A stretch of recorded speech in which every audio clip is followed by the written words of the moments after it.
Here I'm going to provide a very brief overview of a couple arguments that put together defend libertarianism. And then I'm going to look much closer at Lois Walker's argument that I think is an argument for libertarianism, even though she proposes that it's an argument for moral responsibility. So we'll see why we disagree a little bit on the purpose of her own argument. First of all, if you've seen my criticisms of compatibilism, you've heard this, so you could skip ahead. But the consequence argument is an argument for incompatibilism, the idea that determinism is not compatible with freedom.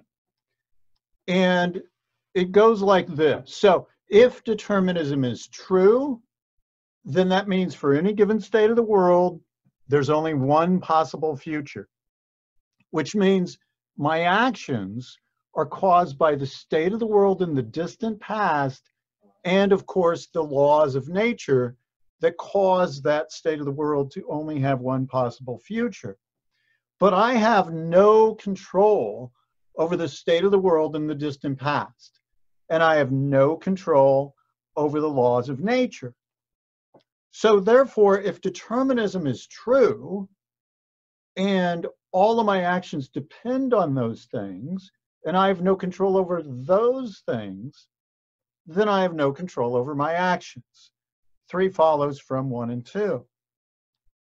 And finally then, if I have no control over my actions, it seems by definition that I have no free will. However you define free will, you would have to, at some times, have control over your actions in just about any definition of control.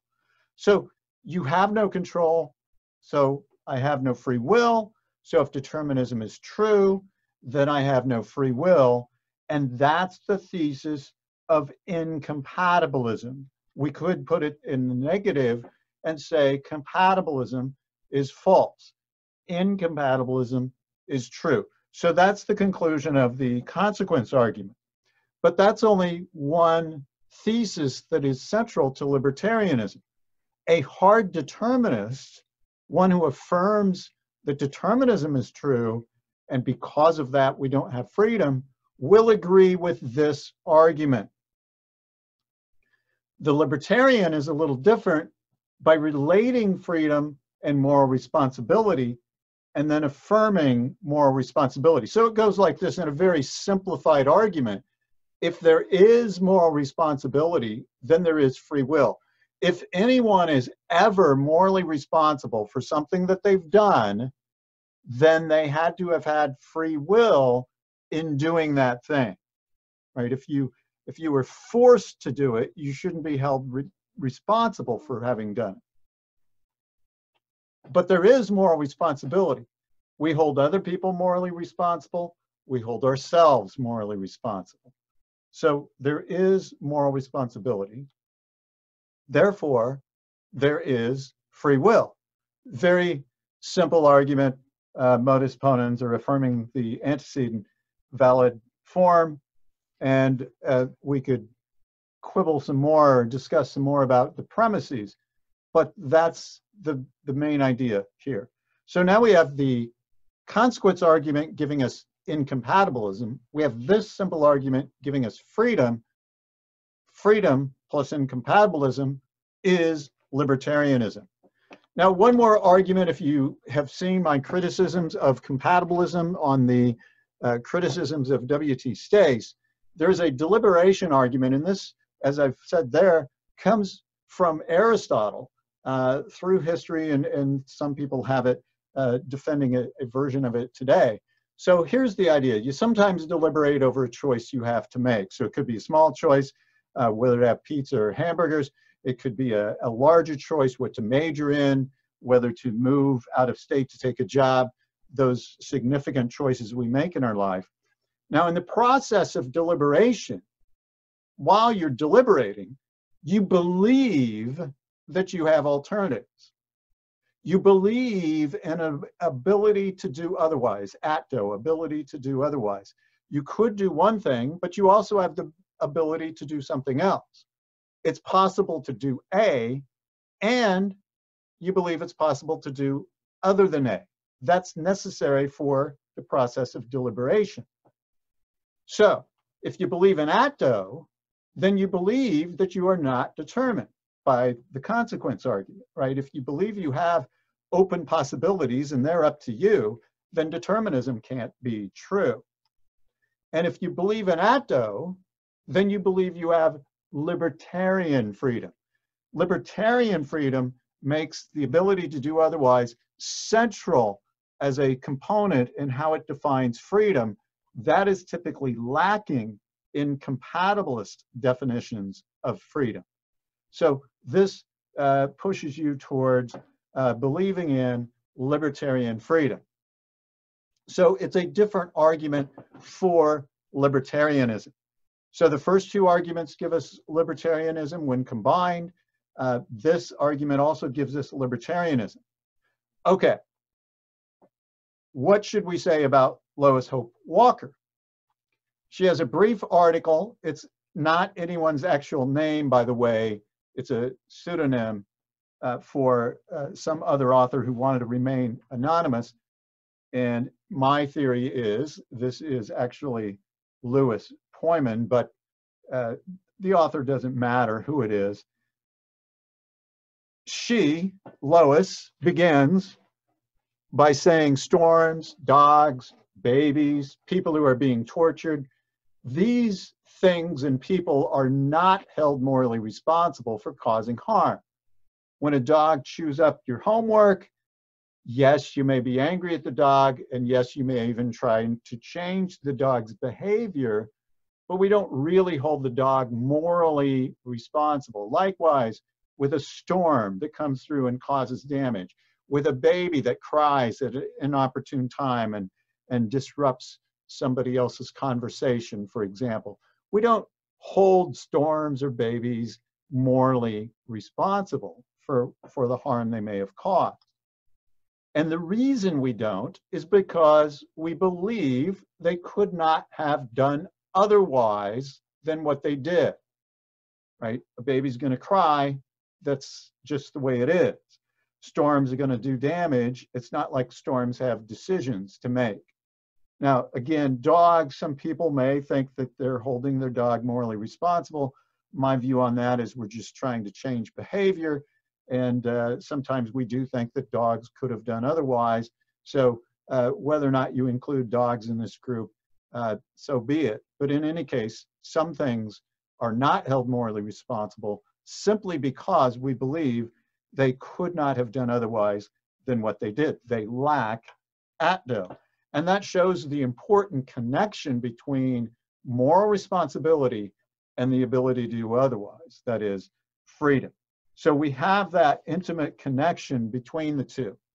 All right, let's put Walker's argument together. She actually lays it out very simply and directly. So I'm going to follow her premises from her article, and I'm just going to simplify them a little bit as we go through this. So what's her argument? If you have a duty to do A, a responsibility to do A, then you have the ability to do it. If you have a responsibility to do it, then it's something that's in your capacity to do. If you have a responsibility to help your own children find food to eat, then we presume it's something you have the ability to do. We use this phrase, ought implies can, to kind of summarize this idea. If you have a responsibility to complete your homework and turn it in on time, then you have the ability to do that. All right, that's one side of things. Now, if you're morally responsible for doing an action, for doing A, then you have the ability to do A, and you also have the ability to do other than A. You have the atto as well, the flip side, the alternative. So if determinism is true, though, you lack that ability to do otherwise.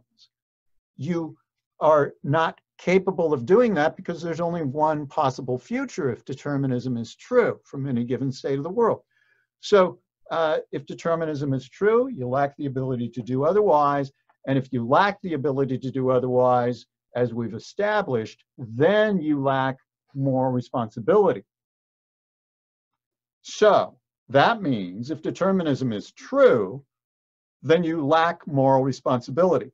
Now, the argument up to this point might be affirmed by other kinds of incompatibilists, right?